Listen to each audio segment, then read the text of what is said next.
gars yi waa Guédiawaye nag yegsi nañ daanaka voilà donc Moustapha mu ngoog waaw Moustapha. waaw allez-y loolu ci sànni. Sonko kese kese. ñu waxoon naan ñun jeunes yi dañoo bàyyi Sonko. waaw oui waxuñu dëgg tey na waa gën a aay. oui ñu nekkoon jógu fi. jaajëf waaw.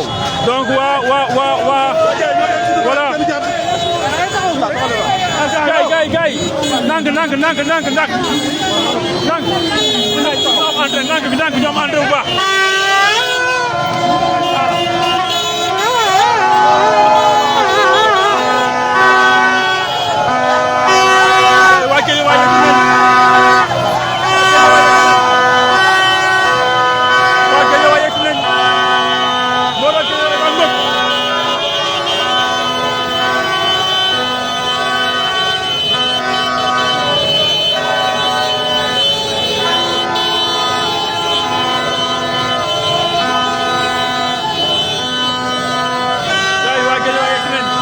mbooloo Guédiawaye baa ngi donc Guédiawaye Parcelles ñu ngi dem si assisté terrain meeting bi gars yi fii foo sànni mbattu mu toj fees dell la def militant yaa ngok soppay Sonko Ousmane Sonko ñoo ngok waaw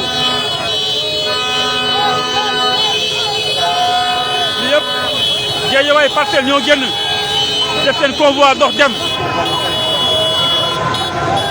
gars yi dañu jël seen temps ñu dox dem def sport en même temps dem déglu le président Ousmane Sonko waaw.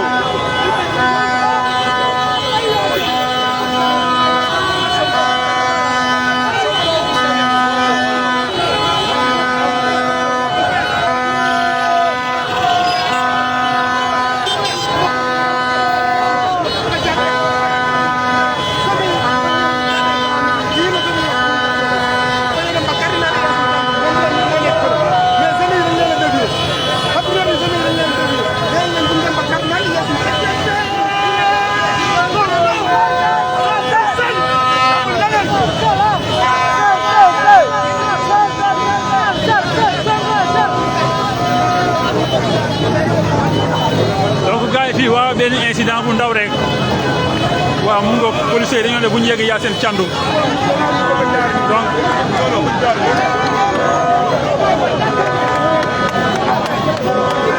gars yi nañu respecté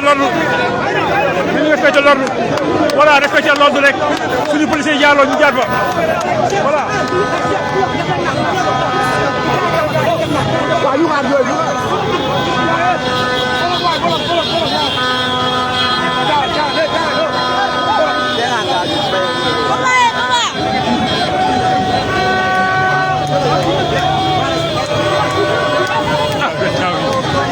damay problème posé nañu jaar